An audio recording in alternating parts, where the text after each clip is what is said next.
Welcome to another week's edition of Ducks Dash. Last week at the start of the show, you were treated to my co-host, Izzy LaRue. I joined in a little bit later. This week, there's a lot going on. There's a lot of turmoil out there in the Pac-12 on the West Coast. We won't have Izzy joining us. He's going through a lot of setup stuff. He's going to be locked and loaded, ready to go next week. As will I, as you notice. It's a different background for me. And I don't know, maybe chaos is just going to be the theme of this episode. But welcome into Ducks Dash. It is going to be just me this week, and I am pumped and I'm excited to have some time to talk about everything going on with Oregon football right now, because we actually do have some breaking news to discuss, some hypotheticals. I do want to start off the show by talking about the fires that are happening in California, in Oregon, in Washington. Both Portland and Medford in the state of Oregon are sort of on the brink of evacuation. Parts of those areas are already in trouble. And before we dive into Ducks football, I just want to say, my condolences to everyone that's sort of dealing with these fires, that has any sort of ripple effects from these fires in any way, and all the firefighters out there doing their best to keep this under control. And we're going to talk about the potential effects that it would have had on Oregon football a little bit later in this episode, but we do need to start with the breaking news of the week, and that is the bombshell of Penei Sewell, my man, Oregon's left tackle, future top 5 NFL draft pick, Heisman candidate, as I would like to say last week. I was ready for that season. I was ready for the campaign for Penei Sewell for Heisman, and he announces that he is not going to be playing in the spring Pac12 football season, that he is done with Oregon football, and he's moving on to prepare for the NFL, which, you got to respect it. This guy has a bright NFL future ahead of him. By all means, he's leaving Oregon on a good note with the Pac-12 title in one arm, with the Rose Bowl championship on the other shoulder. And it still is a gut punch to Oregon fans everywhere. And it sort of sparked a wave as well. He was the first notable Oregon Duck, one of the biggest names of the Pac-12. In the Pac-12 in general this year, Penei Sewell was going to be one of the big names because he was a future top 5 draft pick. You don't say that about Pac-12 players very often, at the very least once every year or every couple of years. So Penei Sewell was going to have a lot of eyes on him, and he was going to have an exceptional season is what everyone was expecting from him. And it really was a huge announcement. And it's one of those things where it makes perfect sense. With the way that this fall and spring college football season has gone, with the way that the NFL draft is sort of maintaining the same schedule that it already had, it just makes too much sense for all these top prospects to do what they're doing in the Pac-12 and in the Big Ten, as sort of the Big Ten most likely will not be playing football in the fall. The reality of it was that when the Big Ten and Pac-12 postponed their seasons, they were under sort of an expectation that the other college football conferences would do the same, or that at the very least there would be some sort of unity in the NCAA about this. But instead, the NCAA has sort of left the conferences out to dry and said, well, Pac-12, Big Ten, you guys decided your thing, but the rest of the conferences, they're going to play a fall season, and we're just, they're going to roll on with it. And the unfortunate reality for that is that without that unity, from the NFL perspective, the draft is happening in spring the same way that it always does. And that totally messes with the timeline of being an athlete, NCAA Division I athlete, because you're supposed to play your season in the fall, and then you're supposed to sort of ramp up for all these draft things like the combine, pro days, senior bowls, etc., stuff like that. And that all is supposed to tie into a very nice, cohesive schedule leading to an NFL draft. And if you think about it now, you're going to have Oregon players, Pac-12 players, if they do play in the spring, it's never been seen before what that even is going to look like in terms of the draft. Are they going to be recently completing their seasons? Are they going to be in the middle of their seasons while the draft is happening? What is the timeline? Obviously, a lot of questions and no answers. But at the end of the day, if you are somebody that is pushing for the NFL, there are NFL sort of dollars awaiting you. You don't want to hurt your draft stock. You don't want to mess around with this stuff. You want to concentrate all your focus on being as high a draft pick as possible and setting yourself up for a good NFL career.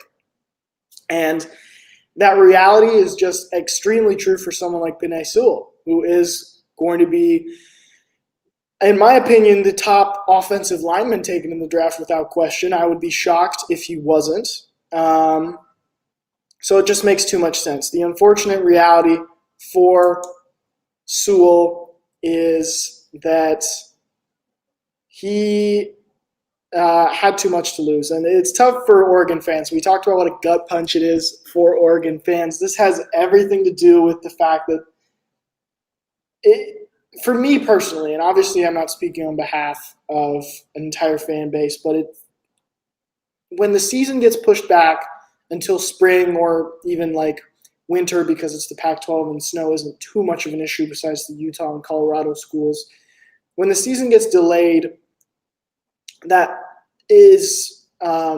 tough for the sake of non-conference matchups, bowl games, etc. But there's still hope for a Pac-12 football season to happen, where the Pac-12 schools play each other, where there's games every week, where a Pac-12 championship happens, a Pac-12 champion is crowned, etc., etc.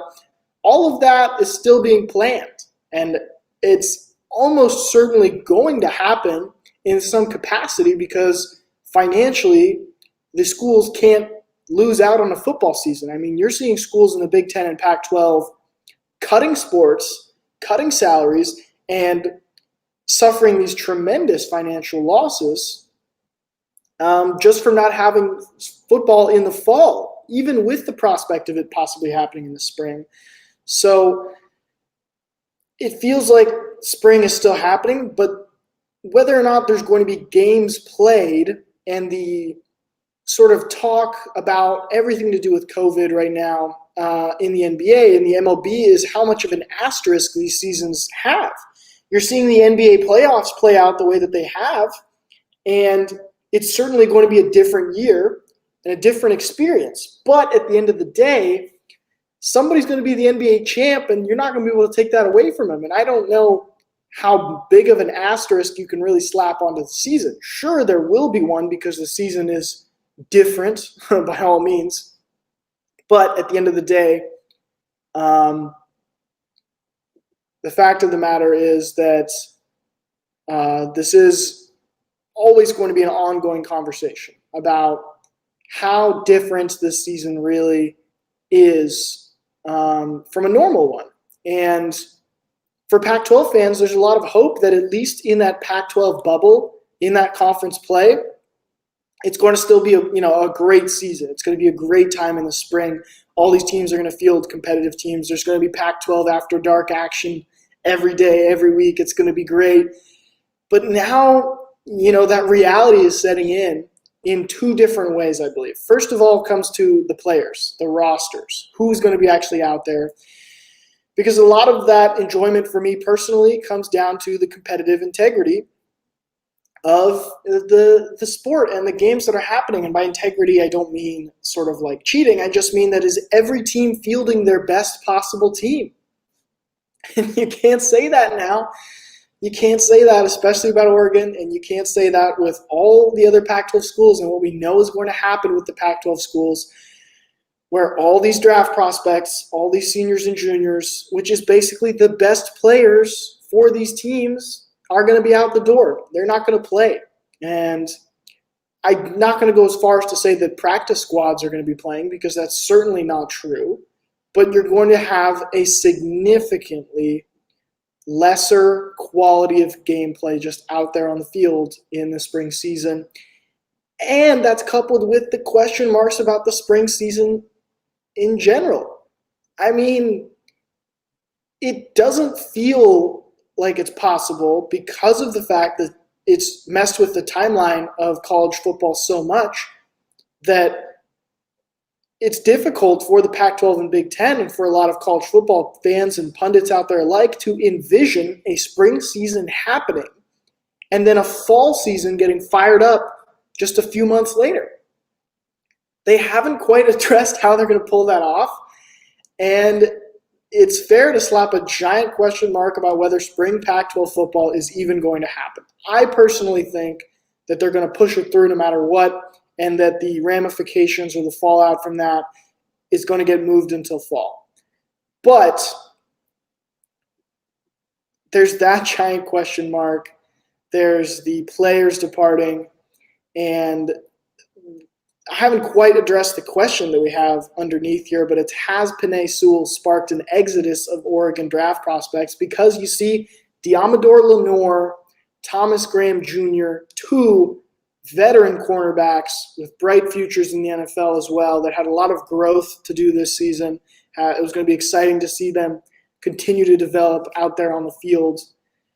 They're losing, they're doing the same thing. They're opting out. I don't remember which one of those two cornerbacks it was, but I specifically noticed that in the language of their sort of farewell to the Oregon fans letter, they said the cancellation of the Pac-12 football season. And I'm sure the Pac-12 loves to say postponement, sort of just, it's just not happening right now. But for a lot of these players, it really feels like a cancellation of the season. It doesn't feel like spring could happen, and if it does happen, who knows? So for Pac-12 fans, for Pac-12 players, and it's evident among Oregon players, at least the ones that are doing this, it really felt like the season got canceled. It felt like it got taken away. And Penei Sewell stepped out and made the bold decision to get out and to just move on to the NFL.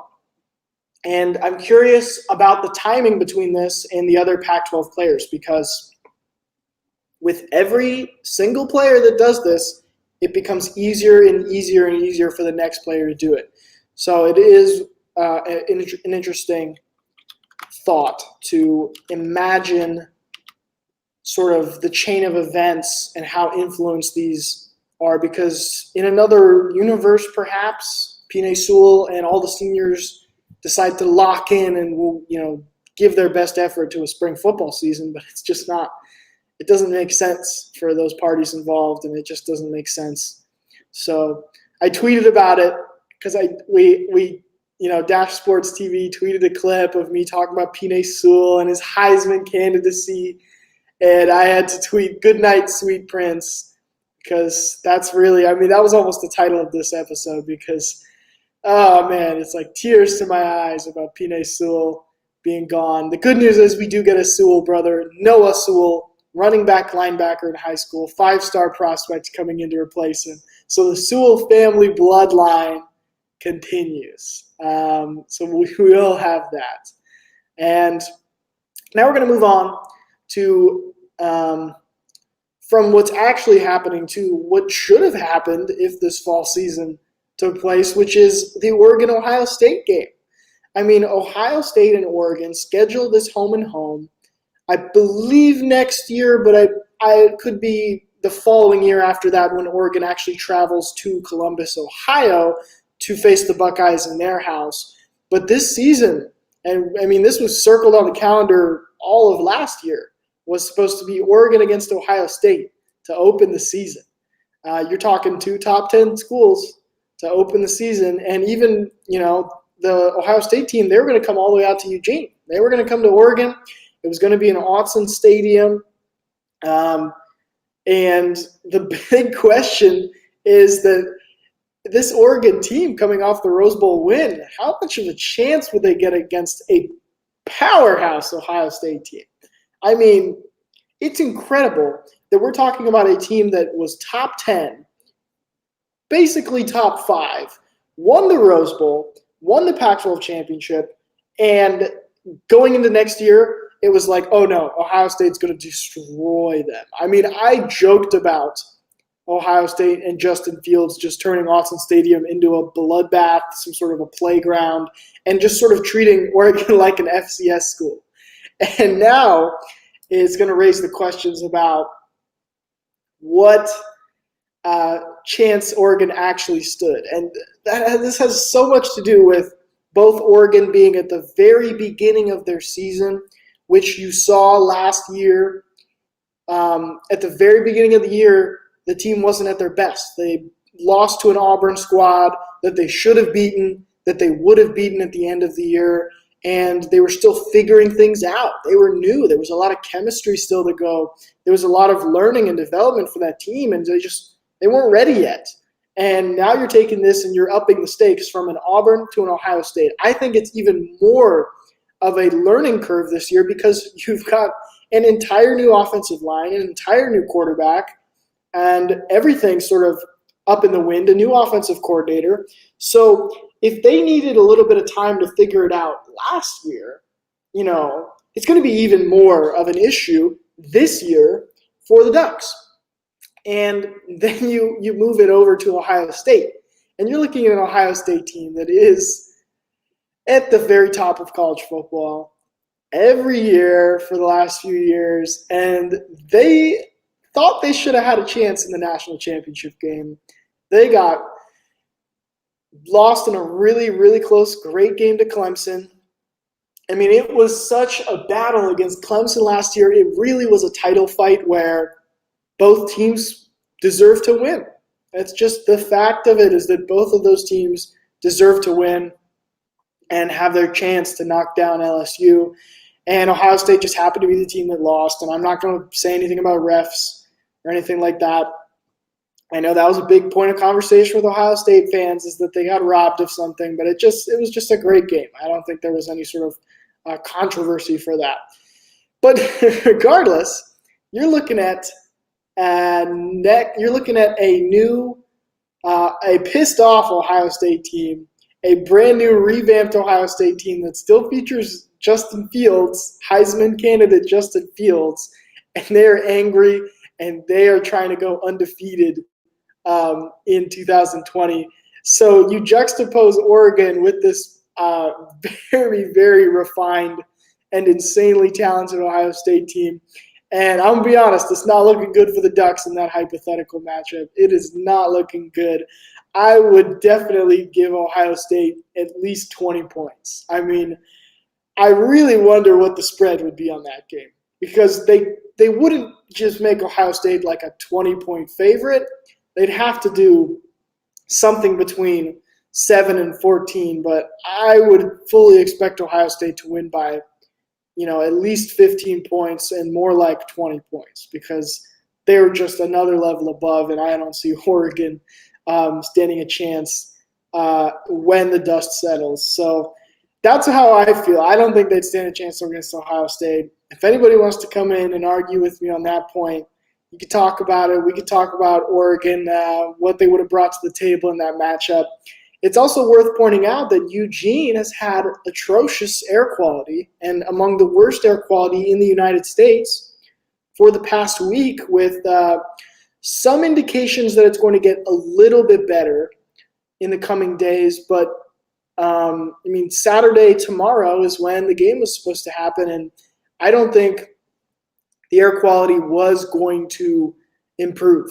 I don't think the air quality would be fit for these players to play. I mean, there's one thing to have sort of sensitive, unhealthy air quality, but it's another thing to be in the situation that we're in right now, where it is just downright hazardous and it is unhealthy to just spend any time outside. And with that, even in a world where fall Pac-12 football is happening, even in a world without COVID, we're seeing these Oregon fires causing some problems. Spike, thank you for joining us in the chat, Spike. Yes, definitely drop in what you think about this Oregon-Ohio State matchup. We'd love to hear it. We'd love to discuss it. Yeah, I'm lonely here without my pal Izzy, my co-host, so go ahead and drop your take in there. So there's this world even without COVID where these fires would have caused some problems for the Oregon-Ohio State matchup. And, it's crazy. It's crazy what we have going on in Eugene. 2020 is insane.